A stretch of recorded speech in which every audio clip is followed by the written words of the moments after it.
স্থল গভীর নিম্নচাপের প্রভাবে নোয়াখালী সহ বিভিন্ন স্থানে হালকা থেকে মাঝারি ধরনের বৃষ্টি হচ্ছে।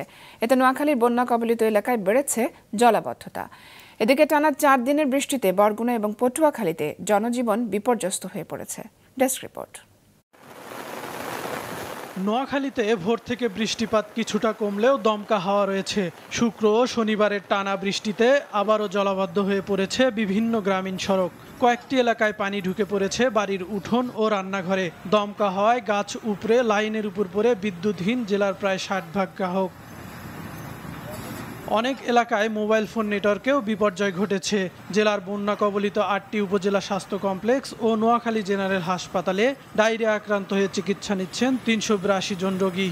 পানিতে একবার উঠার পরে আমরা তো স্কুলে ছিলাম, পানি কমে যাওয়ার পরে বাড়িতে আসলাম, আসার পরে আবার এখন বাড়িঘর সব ডুবে গেছে। আজকে সব টানা বৃষ্টি হইতেছে, বৃষ্টির কারণে পানি অতিরিক্ত হারে আসছে, প্লাস হচ্ছে বাতাসের সাথে সাথে বিভিন্ন গাছপালা পড়ে যাইতেছে। গভীর স্থল নিম্নচাপের প্রভাবে পটুয়াখালীতে আজও বৃষ্টিপাত অব্যাহত রয়েছে। সকাল 9টা থেকে আগের 24 ঘন্টায় জেলায় 221.7 মিলিমিটার বৃষ্টি হয়েছে। নিচু এলাকায় সৃষ্টি হয়েছে জলাবদ্ধতা, তলিয়ে গেছে অনেক মাছের ঘের, পুকুর ও আমন ক্ষেত। দুশ্চিন্তায় আমন ধান ও সবজি চাষিরা। কুয়াকাটা সংলগ্ন বঙ্গোপসাগর উত্তাল, স্বাভাবিকের চেয়ে বেড়েছে নদ নদীর পানির উচ্চতা, বৃদ্ধি পেয়েছে বাতাসের চাপও।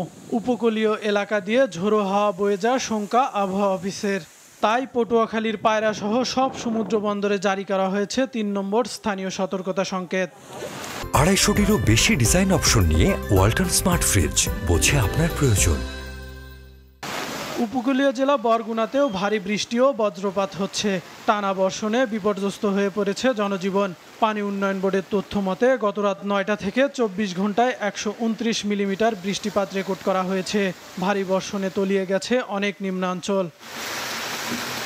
আবহাওয়া অফিস জানিয়েছে আজও খুলনা, বরিশাল, রংপুর, চট্টগ্রাম ও সিলেট সহ অনেক জায়গায় অস্থায়ীভাবে দমকা হাওয়া সহ মাঝারি ধরনের বৃষ্টি ও বজ্রবৃষ্টি হতে পারে।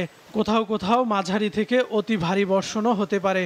বন্যা পূর্বাভাস ও সতর্কীকরণ কেন্দ্র জানিয়েছে বিভিন্ন নদ নদীর পানি 63টি পয়েন্টে কমছে, বাড়ছে 52টি পয়েন্টে। তবে বন্যার আশঙ্কা নেই। মাছরাঙা নিউজ ডেস্ক।